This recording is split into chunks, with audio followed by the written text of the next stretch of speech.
Assalamualaikum warahmatullahi wabarakatuh. Selamat pagi, salam sejahtera untuk kita semua. Siswa-siswi SMP Sekolah Menengah Pertama yang saya banggakan.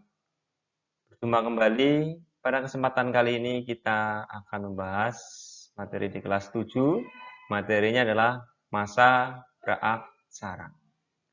Setelah mempelajari materi ini, diharapkan kalian dapat menjelaskan pengertian dan kurun waktu masa praaksara, mengidentifikasi jenis-jenis manusia yang hidup pada masa praaksara, mendeskripsikan perkembangan kehidupan pada masa praaksara, dan peralatan kehidupan yang dipergunakan untuk mengidentifikasi peninggalan-peninggalan kebudayaan pada masa praaksara. Melacak kedatangan dan persebaran nenek moyang bangsa Indonesia di Nusantara dengan atlas sejarah. Apa itu masa praaksara?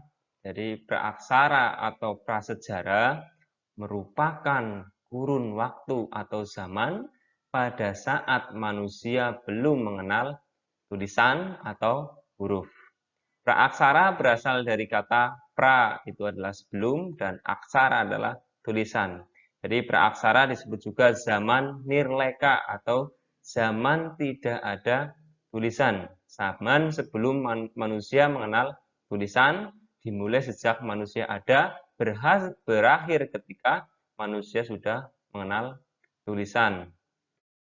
Jenis manusia purba di Indonesia ya. Manusia yang hidup di Indonesia pada masa praaksara disebut manusia purba Indonesia. Kehidupan mereka nomaden atau berpindah-pindah. Daerah yang mereka sukai adalah sekitar sungai, danau, atau laut. Untuk mengetahui jenis-jenis makhluk hidup pada zaman purba dapat diketahui dari penemuan fosil-fosil. Dari penemuan fosil baik di Indonesia maupun di luar, para ahli berkesimpulan bahwa makhluk hidup yang pernah ada mengalami perubahan yang cukup lama atau evolusi. Perubahan-perubahan yang terjadi meliputi bentuk tubuh, bisa wajah, maupun volume otaknya. Menurut Charles Darwin, manusia yang hidup sekarang ini berasal dari kera.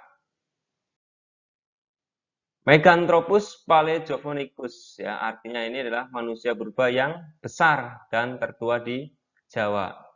Manusia purba ini memiliki ciri tubuh yang kekar, diperkirakan sebagai manusia purba yang paling tua di antara manusia purba yang lainnya.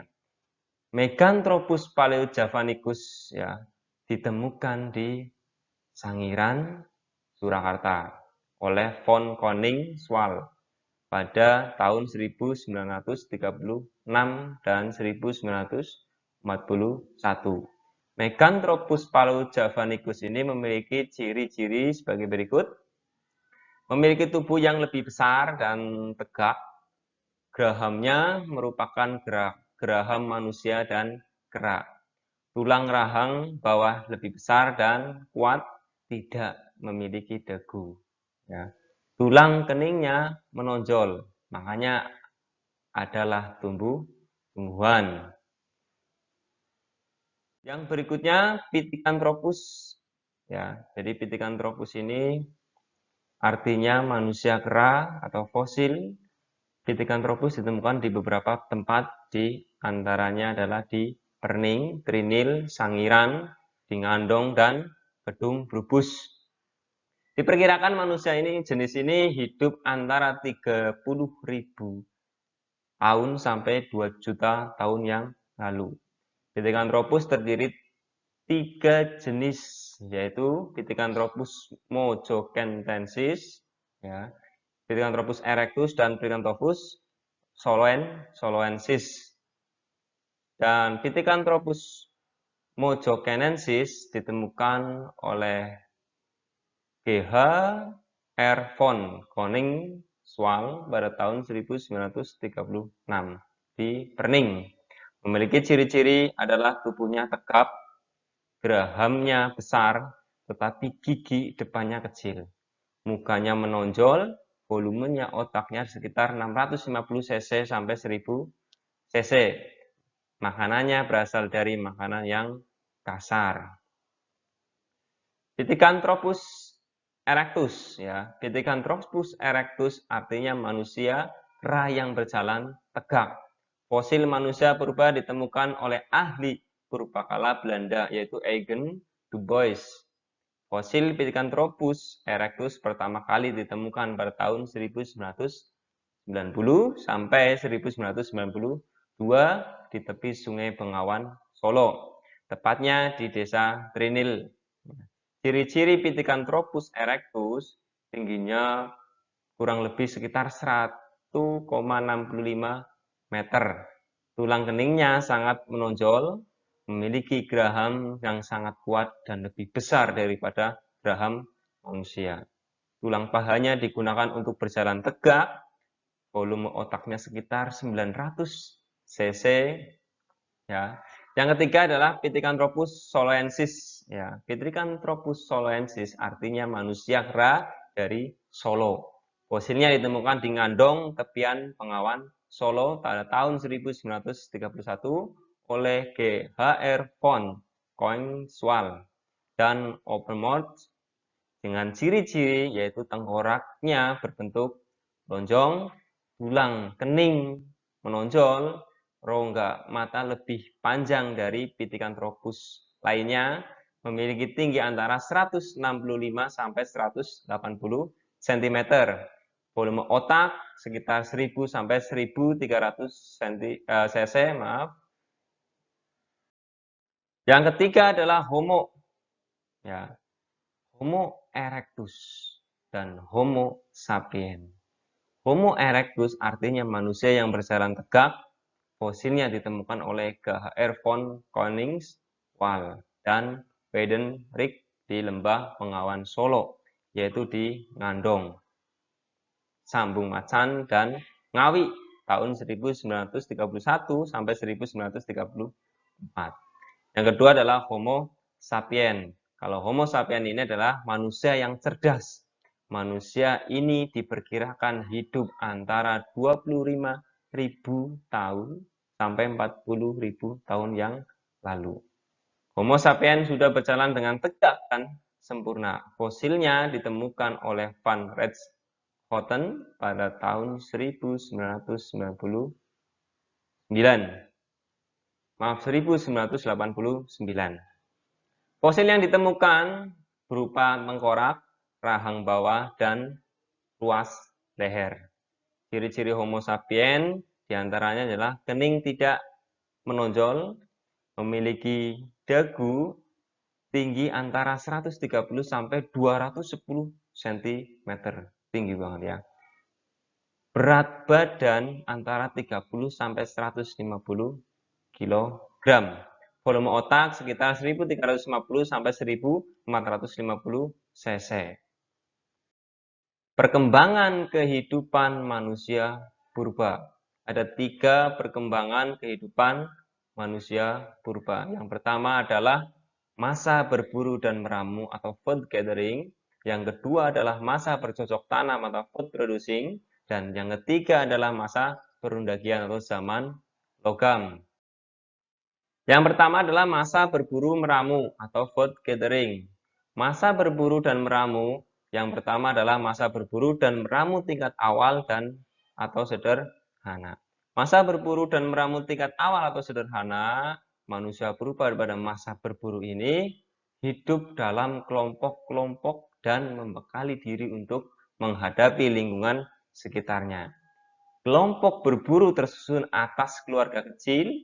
Pihak laki-laki melakukan perburuan, sedangkan perempuan mengumpulkan bahan makanan atau tumbuhan dan mengurus anak. Ciri-ciri kehidupan pada masa berburu dan meramu tingkat awal atau sederhana, belum mengenal cocok tanam. Kebutuhan hidup tergantung pada alam. Alat kebutuhan terbuat dari batu yang masih kasar atau belum dihaluskan. Hidupnya berkelompok dan nomaden atau selalu berpindah-pindah. Masa berburu dan meramu tingkat lanjut. Ya. Pada masa ini, pengetahuan manusia purba mulai meningkat dengan mampu memikirkan cara mengawetkan makanan yang mereka kumpulkan supaya masih layak untuk dikonsumsi. Nah, ciri-ciri pada masa berburu dan meramu tingkat lanjut ini, yang pertama adalah menemukan api. Ya, api merupakan pemenuhan penting pada masa berburu meramu tingkat lanjut. Dengan api, mereka lebih dapat bertahan terhadap cuaca dingin dan mulai mengenal cara memasak makanan. Naluri melindungi diri dari binatang buas dan dari fenomena alam seperti hujan, petir, banjir, dan gunung meletus dengan cara mencari tempat berlindung di gua atau di atas pohon.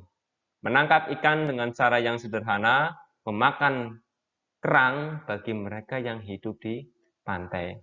Semi sedenter artinya tinggal cukup lama di suatu tempat.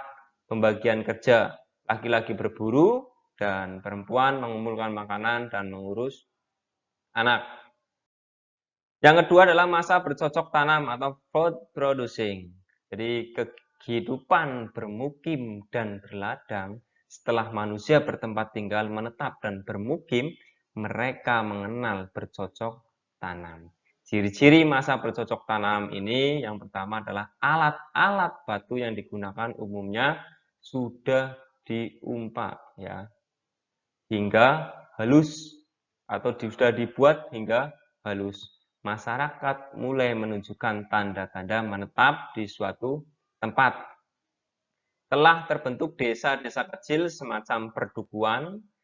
Kegiatan bercocok tanam telah menghasilkan keladi, sukun, pisang, durian, manggis, rambutan, duku, salak, dan sebagainya.